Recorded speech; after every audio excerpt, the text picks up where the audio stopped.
WA has one of the most magnificent museums in the nation, Boola Bardip, meaning many stories. It took many years of planning and of construction, and the result?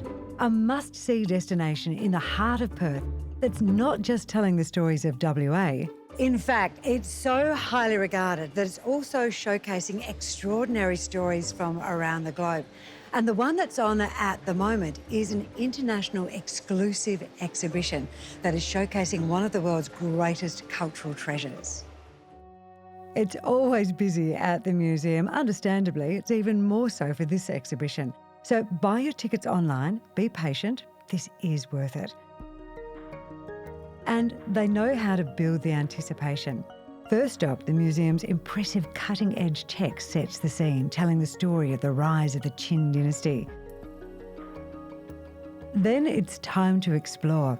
And we are lucky enough to have museum CEO Alec Coles as our guide today, who, along with his team, spent years securing this exhibition.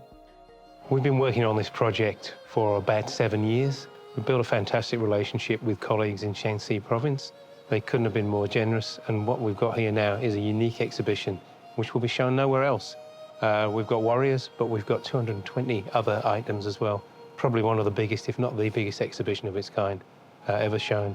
And we think that people are coming from far and wide. We've already had bookings from New York for people to come here, so we think this is a global phenomenon.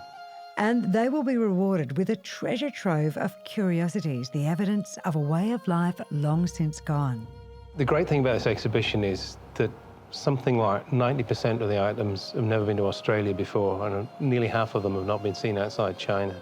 And we've got some extraordinary objects here. There's a wonderful sculpture of a cavalryman, the first representation ever known from China, which goes way back before the Qin dynasty.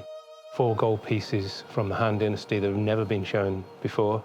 And then we've got this wonderful bronze swan, which really picks up the swan emblem of Western Australia as well. And that in itself is just a stunning piece. The multimedia itself has probably taken something like 18 months to develop. We've been working with producers all over Australia to do this, but we've also been working with our Chinese colleagues because they're the experts. The maximum number of, if you like, warrior figures that come to an exhibition like this is always 10. So we've got 8 warrior figures, we've got an attendant figure, and we've got a horse, which is spectacular. And finally, members of the first Qin Emperor's 7,000-strong private army, created to guard him in the afterlife. And yes, every single one of the warriors had different facial features. Originally, all of the figures were painted in bright, bright colours, and once again, technology transports you back. There is one thing you won't see here, and that is artefacts from inside the Emperor's final resting place. And the reason? Well, his mausoleum has never been opened, and there's a reason for that, and you will find it out when you come here to the WA Museum.